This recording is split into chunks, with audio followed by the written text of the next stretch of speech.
If painting trees is your arch nemesis, then this video is for you.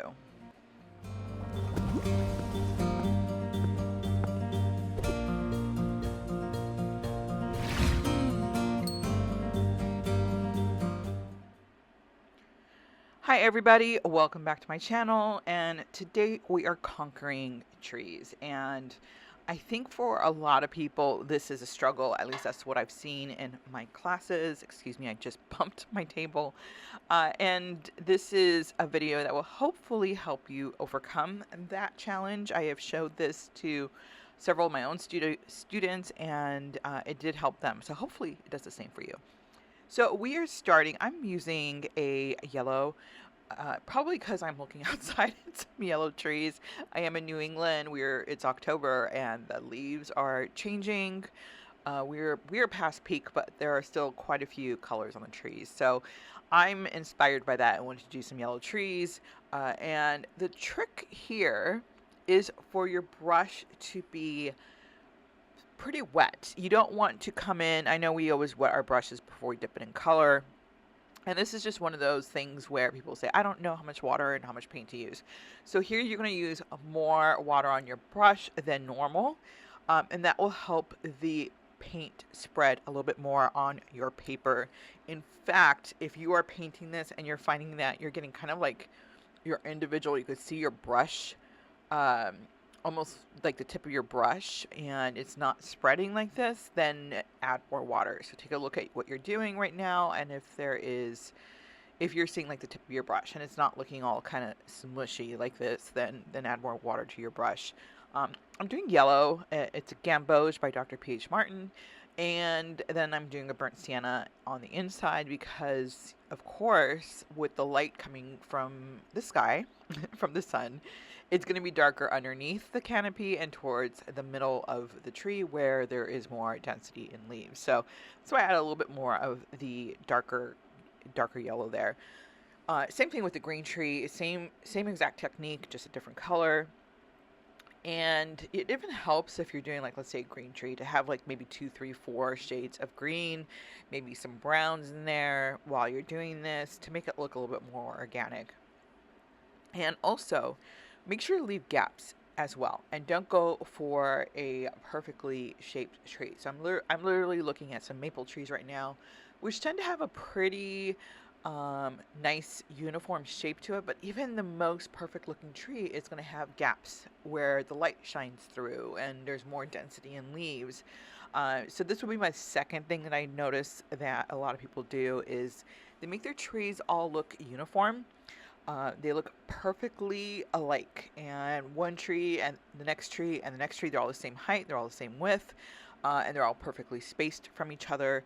So if you want to look more organic with your painting, then definitely create some variation in size. So add more water to your brush and create depth. The last tree that I'm going to show you here is going to be showing you how to create kind of depth in a bulk of trees. And I'm going to show it in a little bit of an extreme manner, but for right now we're focusing more on the tree itself.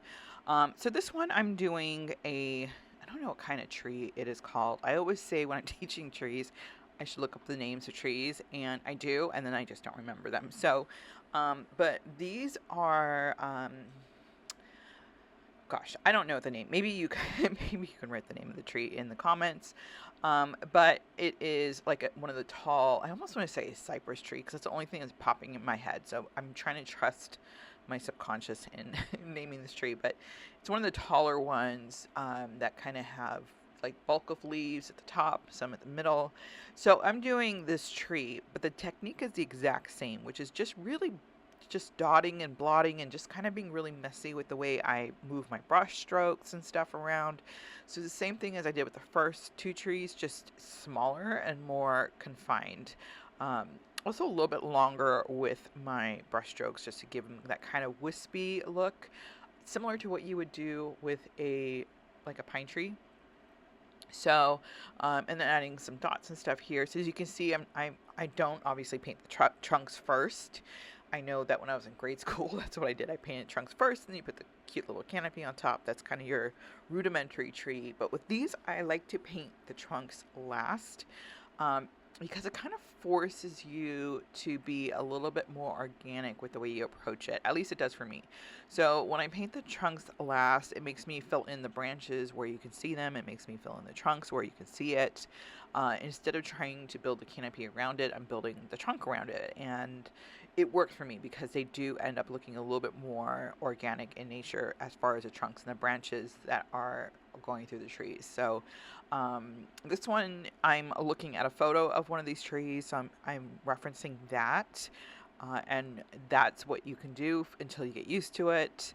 But yeah, that's what I did first. So now I'm doing the trunks, and I'm gonna do different widths and stuff with the branches. So this is just you can use like a brown, you can use a blackish gray, blayish. That's like grayish, right? Whatever colors you want, and then I'm just gonna fill in some branches. Now, I pretty much used just two different brushes with these trees. The first one I used, I think it was a size 6 round brush for the leaves, and then I went to, I think this is a size 2, again, round brush to do the smaller details. I'm one of those people that uses less brushes than I think a lot of people do. I just like to, well, one, I just get into the zone of painting and it doesn't occur to me to change my brush, but also you can do quite a bit with one size. So I've mentioned this in a few videos. I always suggest getting 2 or 3 really good brushes, because brushes can make a huge difference, in like a size 0, 2, and a 6 or 8, just to have like kind of the gamut. And maybe like one mop brush, one mop quill brush, and just get some good quality ones. And they don't have to even be like a silver brush, which is super expensive. You can just get like and I know Princeton is not exactly cheap either, but they are really, really good quality brushes. Um, and they are a lot more affordable than a silver brush. And then, you can always kind of graduate. And there's brushes that are way more expensive than a silver brush. I have them saved in my wish list, and I'm going to buy myself one of these brushes when I hit 100,000 subscribers. So that is my goal to myself. I think it's like $150 for one brush. Um, I don't know what this brush can do. Can it perform miracles in artwork? I hope we can find out one day. So hopefully, hopefully I hit that 100,000 subscriber. That's my goal for 2026. And so if you're listening to this, then, wow, that was a great segue for me. I didn't even plan that. Hit like, hit subscribe, share this with your friends, your family, that nice person at the grocery store. All of that's going to help me out and just helps me bring you more content. So back to the painting. So this is that tree. This ended up being my favorite of the ones I painted. I just think it's just, one, I love these trees in real life, but also I just was very happy with the way this came out. But when I was halfway through, I was like, I don't know if this is really coming out really well. So I just kept going. I kept going, and then it ended up being my favorite one. And often that's what happens, right? We end up painting, and if you keep pushing through, I had a private lesson yesterday, and the lady had done this painting in my 101 workshop, and she had only really gotten the first layers done, which is tough, because that's where it's like super rudimentary layers, right? It looks very basic. From experience, I know that it is only going to get better from there, but if you're not experienced and haven't done a bunch of watercolors, then you're looking at that and saying, wow, that's not good looking. And that's kind of where she was. So she came in, she had her private lesson. Her goal was just to finish the painting with me, and to learn all the skills that you need to finish that painting. It was all landscape. So that's what she did. I'm going to talk about this really quick before I finish my story about her. But so this is a really fun trick to do trunks. It's dry brushing and it's sideways. You might need to play that part over and over again to see. But you basically hold your brush sideways. It's fairly dry. I'm using a Payne's Gray. And then you just kind of just, like, if you're around my age and you had chalkboards, you took the little chalk and you held it sideways to kind of create a cute, cool effect.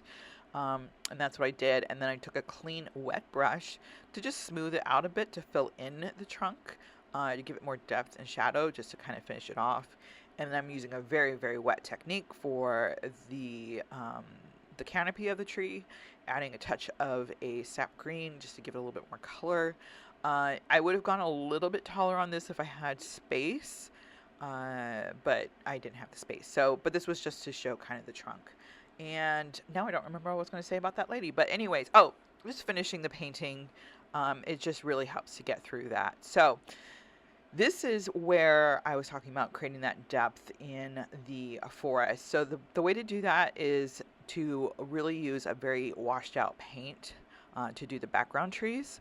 And I didn't want to have my trunk so pronounced. I had a little bit more color here, but you want a very, very watered down paint. And these are going to do the background trees.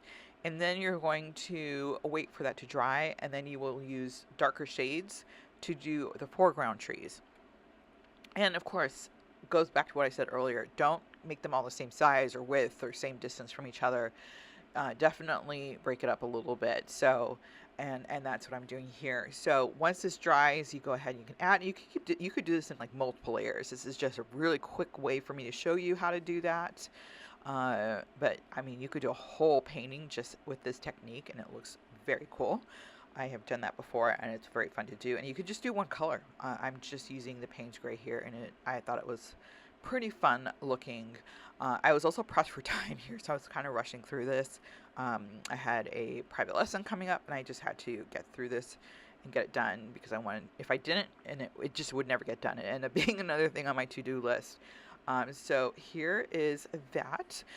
Let me know if this helped you. If you have any questions, of course, post it in the comments. I try to keep up with all the comments because, you know, I have so many followers right now. But definitely leave a comment. Let me know if you gave it a try and if this helped you. I hope it did. And wish you much painting success.